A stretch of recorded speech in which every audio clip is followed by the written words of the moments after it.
sommes ici ce soir. Voilà, c'est ça. Bonsoir, monsieur, mesdames. Nous sommes ici ce soir avec l'ambassadeur Boudage, ambassadeur de l'Algérie. Merci de votre invitation et bonne soirée à vous et à tous votre invités. Bon, c'est une soirée très importante parce que ce soir, il y a aussi le sénateur Matteo Salvini et c'est vraiment une liaison et une rencontre entre Italie et Algérie. Alors, je vous demande, ambassadeur, c'est très important la relation Italie-Algérie, mais surtout au niveau de sécurité de la Méditerranée, les relations au niveau des cultures et tout ça et de l'économie. Quelles sont les stratégies? Vous savez que les relations entre l'Algérie et l'Italie plongent leurs racines très loin dans l'histoire. Cela remonte à au moins 2000 ans. Et ces relations ont toujours été très fortes, très denses. Aujourd'hui, l'Algérie et l'Italie sont liées par un partenariat stratégique qui couvre l'ensemble des secteurs.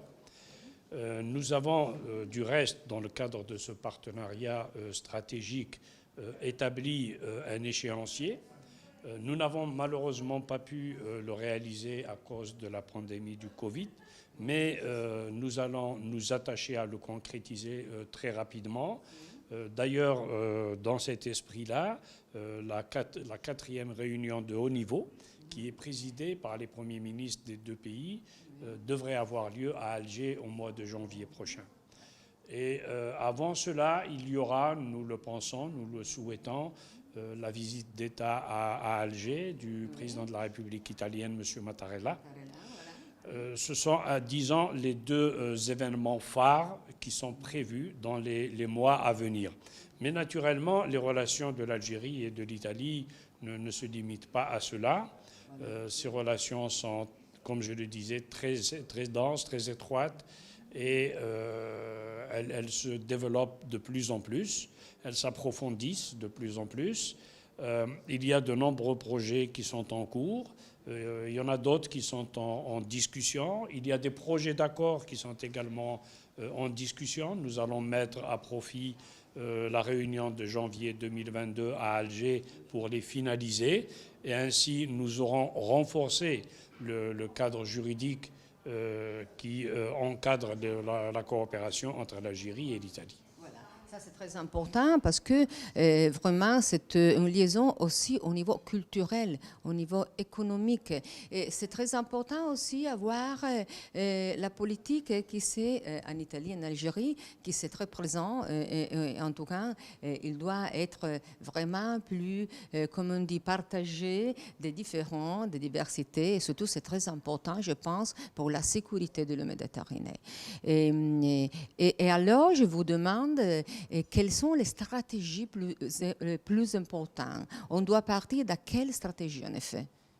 Vous savez, aujourd'hui, malheureusement, l'un des phénomènes les plus préoccupants, c'est celui lié à la migration clandestine. Et donc, aujourd'hui, la coopération internationale, notamment au niveau de la Méditerranée, donc dans notre zone, tous les efforts s'articulent autour de ce problème-là pour lui trouver des solutions. Et parmi les solutions à ce problème, il y a naturellement la coopération pour le développement économique dans les pays concernés, afin de pouvoir fixer les populations dans leur pays d'origine. Vous savez qu'aujourd'hui, même un pays comme l'Algérie est elle-même une destination de l'immigration clandestine. Nous recevons énormément de migrants illégaux en Algérie qui proviennent d'Afrique. En règle générale, dans leur esprit, quand ils vont vers l'Algérie, c'est pour ensuite aller plus loin. Mais en fait, l'Algérie est devenue une destination. Ce n'est pas une zone de transit. D'accord, contrairement à certains autres pays. Donc nous vivons ce problème-là, nous le connaissons parfaitement et nous coopérons avec l'ensemble de nos partenaires pour lui trouver une solution. Voilà. Est-ce que je vous demande la dernière question, en effet, vous pensez que l'Europe doit être, Bruxelles, plus présent, avoir plus de stratégies, elle doit être plus présent pour aider tout ça? Je suis tout à fait de cet avis-là. Je pense que l'Europe, qui se plaint beaucoup de la migration clandestine, qui peut-être déséquilibre quelque part ses efforts en matière de développement, a besoin de s'investir davantage dans la recherche de solutions à ce problème. Et elle a besoin de s'investir tout d'abord sur le plan économique. Parce que ce problème n'est pas seulement à traiter de façon sécuritaire. Voilà, c'est ça, exactement. Eh bien, alors on espère vraiment d'avoir des différences entre toutes les questions et tout ça. Et surtout, j'espère vraiment qu'entre Italie et Algérie, il soit vraiment une grande liaison. Je vous remercie et je vous remercie à vous. Et merci de l'invitation ce soir. Merci. Merci beaucoup. Merci beaucoup. Bonne soirée.